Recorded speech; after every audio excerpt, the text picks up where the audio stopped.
For 18 years, I was a dad.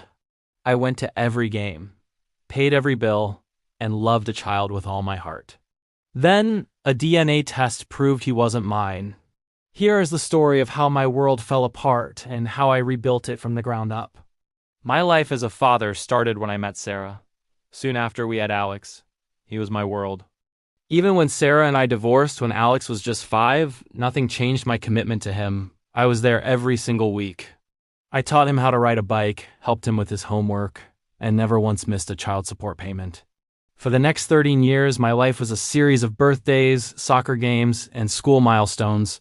Being Alex's dad wasn't just a role. It was my entire identity. The thought that he might not be my son never even crossed my mind. He was my boy, period. The bond we had felt unbreakable, forged through years of shared experiences and unconditional love. That was my reality, the foundation of my world. Then came Alex's 18th birthday. My sister, with the best of intentions, gave him one of those Ancestry DNA kits as a fun novelty gift. We all thought it was just a cool way to explore our family tree. But when the results came back, something was off. The report showed a huge chunk of his ancestry from a region completely unrelated to our family heritage. It was just a small detail, but it planted a seed of doubt. Alex, being sharp, grew suspicious. He started asking questions first to his mom, Sarah, and then, eventually, he came to me. I'll never forget the look on his face when he asked, "Dad, is it possible that you're not my biological father?" The question hung in the air, a grenade with the pin pulled. My heart stopped. In that moment, the solid ground beneath my feet started to feel like quicksand. To settle it once and for all, we ordered a formal, legal paternity test. Those few days we spent waiting for the results felt like an eternity. I was completely numb, running on a cocktail of anxiety and denial. I kept telling myself it was impossible, just a mix-up with the ancestry kit. Then the email arrived. It was a simple PDF file. I opened it, my hands shaking.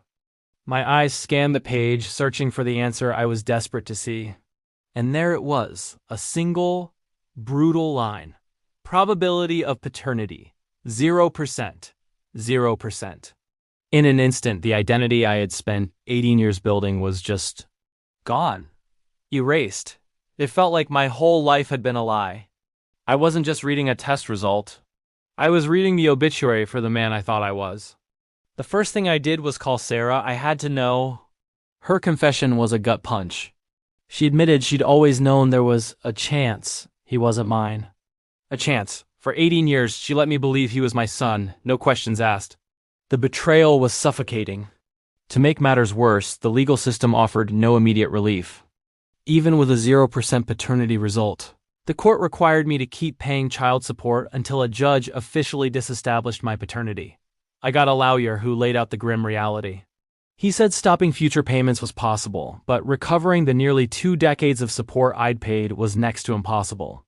Most states have laws designed to protect the child's financial stability, which severely limits fraud claims against the other parent after so much time has passed. I was stuck. I could either launch a costly, ugly legal battle to try and get the money back, which would drag Alex through even more pain, or I could just cut my losses and try to move on. I made the choice not to sue for the money.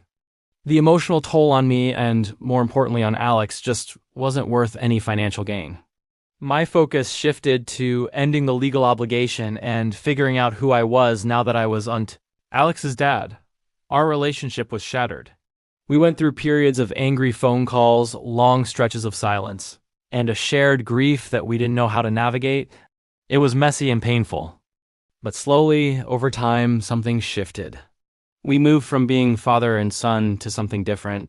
2 people wounded by the same lie, trying to find our way forward. It was through this process that I had a profound realization. Fatherhood isn't about DNA. It's about showing up. It's about 18 years of unwavering love, consistent presence, and dedicated support. The bond we still share is built on that history, not on genetics. I was his father in every way that truly mattered, and no lab result could ever take that away. Eventually, the court order was lifted. I never got back a single dollar of the money I'd paid over 18 years. I've heard some states are considering legal reforms to help men in my situation, but for me, that ship has sailed. Alex has since connected with his biological father, and they're building their own relationship. He and I still stay in touch, mostly on birthdays and holidays. It's quieter now, different, but the connection is still there. If I could offer any advice from this whole ordeal, it would be this. If you have any doubt, even the slightest, get a paternity test early. It can prevent a lifetime of trauma. Second, if you find yourself in this situation, consult a lawyer immediately. The laws vary so much by state, and you need to know your rights. And finally, seek support. Find a counselor or a support group for men who have experienced paternity fraud. Processing this kind of loss is incredibly difficult, and you don't have to do it alone. If you've ever faced a similar revelation, please share your story in the comments. It's important to know you're not alone in this. Subscribe for more stories about navigating betrayal and rebuilding your life from the ashes. Thanks for listening.